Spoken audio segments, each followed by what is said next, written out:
Assalamualaikum warahmatullahi wabarakatuh. Saya Anggel Mustafiani akan memaparkan beberapa pertanyaan yang akan saya jawab dengan sendirinya. Yang pertama itu ada kemampuan yang terkait dengan peningkatan pertumbuhan diantaranya kecuali saya akan menjawabnya dengan enggan menerima masukan teknologi karena di antara semua pernyataan dari opsi A, B, sampai D itu tidak mencakup. Yang mencakup hanya enggan menerima masukan teknologi. Karena kalau masih enggan menerima masukan teknologi itu kan menjadi faktor penghambat dari salah satunya. Penghambat manusia untuk berkembang. Lalu pertanyaan selanjutnya, manakah teori di bawah ini yang tidak termasuk dalam teori non-klasik? Maka jawabannya adalah menurut David Ricardo dan Robert M. Solow. Karena beliau tidak memaparkan teori non-klasik. Selanjutnya ada pertanyaan dalam teori yang dikemukakan oleh Werner Sommers pada zaman kapitalis, rahasia memiliki ciri-ciri sebagai berikut kecuali, yaitu adanya tunjangan kegiatan ekonomi mencari keuntungan. Maka pilihannya adalah opsi A. Opsi B, C, dan D tidak mencakup dalam pertanyaan. Itu tidak bisa menjawab pertanyaan tersebut. Lalu ada pertanyaan yang keempat, yaitu kegiatan produksi hanya dilakukan untuk memenuhi kebutuhannya sendiri dan tidak menggunakan teknologi yang modern. Hanya menggunakan alat-alat sederhana dan tidak pembagian kerja merupakan ciri dari tahap ekonomi. Lepas landas itu tidak termasuk, pra-lepas landas juga tidak termasuk, konsumsi tinggi apalagi itu tidak termasuk, maka yang paling benar jawabannya adalah masyarakat tradisional atau the traditional society. Lalu pertanyaan selanjutnya, kelebihan tenaga kerja akan mengakibatkan upah menjadi turun, hingga perekonomian akan mengalami kematangan ataupun merupakan pengertian pertumbuhan ekonomi dari teori. Jawabannya adalah teori Robert M. Solow. Lalu ada pertanyaan selanjutnya itu komponen pembangunan ekonomi suatu negara ditandai dengan adanya tidak meratanya pendapatan bagi penduduk. Itu bukan pilihan yang benar. Lalu pilihan yang benar adalah pemberantasan kemiskinan absolut. Pertanyaan selanjutnya, ketimpangan distribusi pendapatan adalah salah satu masalah penghambat pertumbuhan ekonomi. Mengapa hal tersebut bisa menjadi faktor penghambat? Yaitu dengan adanya sistem ekonomi dikendalikan oleh pemilik swasta untuk menjadikan kepentingan pribadi ataupun private. Strategi pembangunan telah tepat karena berorientasi itu masuknya kepada faktor pendorong berkurangnya penduduk miskin itu tidak termasuk dalam pertanyaan.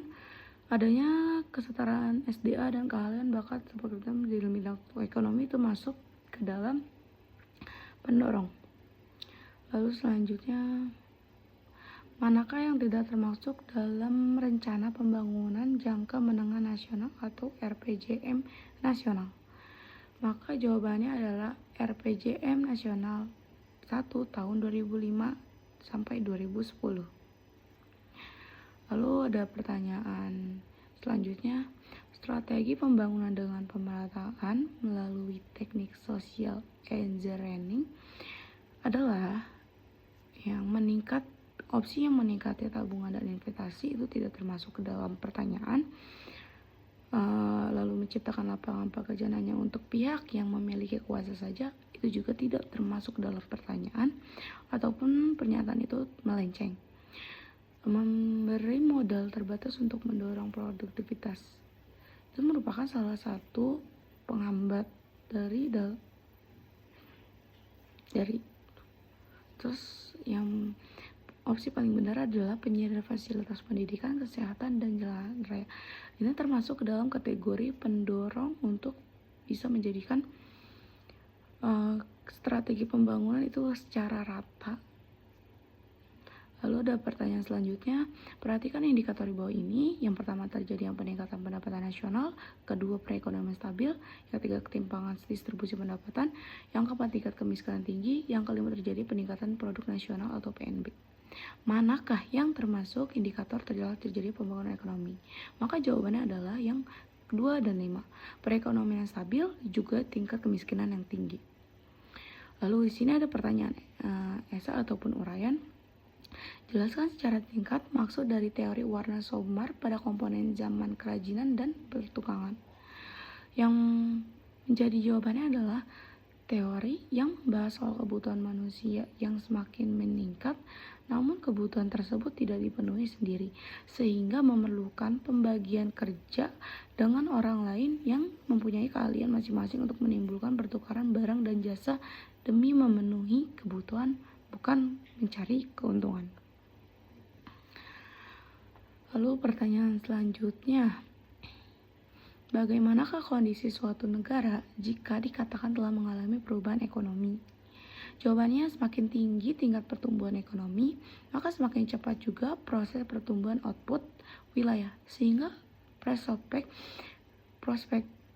perkembangan wilayah semakin baik. Dengan diketahuinya sumber-sumber pertumbuhan ekonomi akan dapat ditentukan sektor prioritas pembangunan. Adapun indikatornya adalah peningkatan produksi negara, kemajuan teknologi, dan meningkatkan produktivitas yang penyesuaian ideologi yang terbuka dan menerima teknologi baru. Lalu ada pertanyaan selanjutnya, jelaskan perbedaan zaman perekonomian tertutup dan zaman kerajinan serta pertukangan. Yang pertama, pada zaman perekonomian tertutup cenderung dilakukan oleh individu atau masyarakat yang bertindak sebagai produsen sekaligus konsumen sehingga tidak terjadi pertukaran barang atau jasa. Sedangkan pada zaman kerajinan dan pertukangan telah terjadinya pertukaran barang dan jasa untuk saling memenuhi. Lalu ada pertanyaan selanjutnya, jelaskan apa itu gross national product dan mengapa GNP dijadikan sebagai indikator pertumbuhan ekonomi.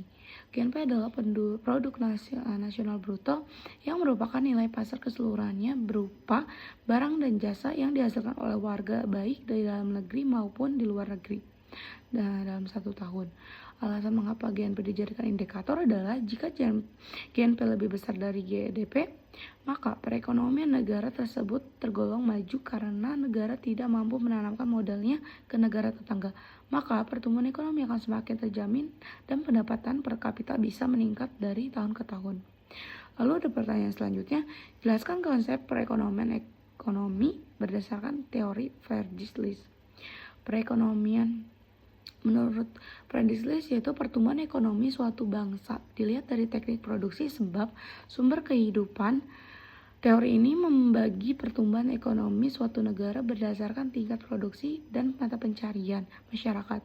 Pertumbuhan ekonomi digambarkan sebagai tangga bertahap atau bertingkat tahap terdiri dari masa berburu dan masa mengembara, lalu ada masa berternak dan bertani, masa bertani dan kerajinan, masa industri, dan masa perdagangan.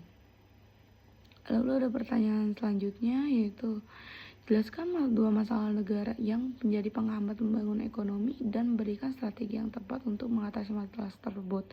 Yang pertama, tingginya angka pertumbuhan penduduk.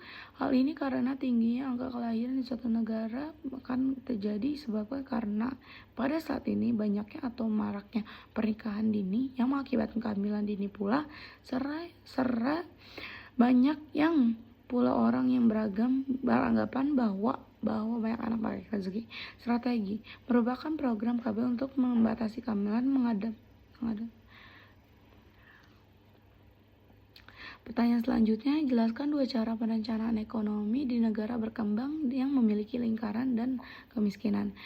Yang pertama itu melakukan pembangunan yang terencana dengan mencari modal dari luar negeri yang disebut juga industrialisasi yang diproteksi dengan menghimpun tangan wajib yang disebut dengan industrialisasi dengan kemampuan sendiri, di mana dasar pemikiran perencanaan tadi adalah untuk memperbaiki dan memperkuat proyek tersebut. Lalu pertanyaan selanjutnya, jelaskan perbedaan antara pertumbuhan ekonomi dan pembangunan ekonomi. Perbedaan antara pertumbuhan dan pembangunan ekonomi adalah pertumbuhan ekonomi yaitu keberhasilan lebih bersifat kuantitatif, yaitu dengan adanya kenaikan dalam standar pendapatan dan tingkat output produksi yang dihasilkan. Sedangkan pembangunan ekonomi adalah sifat kualitatif, bukan hanya pertambahan produksi, tetapi juga perubahan dan struktur produksi dan alokasi input pada sektor perekonomian seperti dalam lembaga pengetahuan sosial dan teknik. Lalu ada, jelaskan fungsi dari bentuknya pembangunan jangka panjang nasional. Yang pertama, untuk meningkatkan rencana-rencana pembangunan dalam jangka panjang, jangka menengah, dan jangka tahunan yang dilaksanakan